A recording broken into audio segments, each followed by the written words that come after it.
Türkiye'den alınan wagtlaryň ýaşamak boýunça ruhsatnama, ýagny ikamet, ýa-da dehmet çekme üçin ruhsatnama, ýagny çalışma izni. Käbir ýagdaýlarda bolsa tranzit geçýänlerden daşary Türkiýe gitme isleýän Türkmenistanyň raýatlary maksadyna laýyk wiza almalar.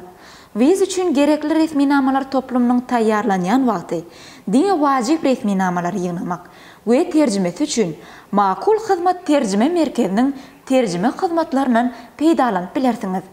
Egerde siz wiza almak üçin haýsy resminamalaryň gerekdigini we haýsynyň terjime degişlidigini bilseňiz, onda siz wagtyňyzy hem de puluňyzy tygyşetlarsyňyz. Hormatly watandaşlar, gerekmejek resminamalaryň terjimesi üçin pul sarp etmeň.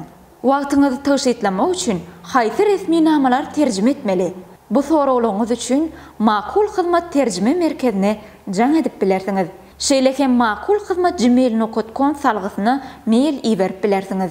Vilayetlerden paýtagtymyza wiza üçin geljek raýatlarymyz wagtyňyzy we puluňyzy tygyşetli sarp etmek üçin Aşgabat şäherine gelmezden makul hyzmat terjime merkezi bilen habarlaşyp, terjimeňiz siz paýtagta gelýänçäňiz taýýar bolmagyny üpçün edip bilersiňiz. Makul hyzmat terjime merkezi nerede yerleşýär diýenlere salgymyz Ankara köşesi 25, ýagny öňkady bilen Aytakow ýübileýin çatyrygyny Ryskal bank, ýagny A blok binanyň 4-nji gatynda yerleşýär. Telefon belgimiz bolsa 863 78 96 73. Sizin terjimeleriňiz üçin makul hyzmat terjime merkezi sizin hyzmatyňyzda.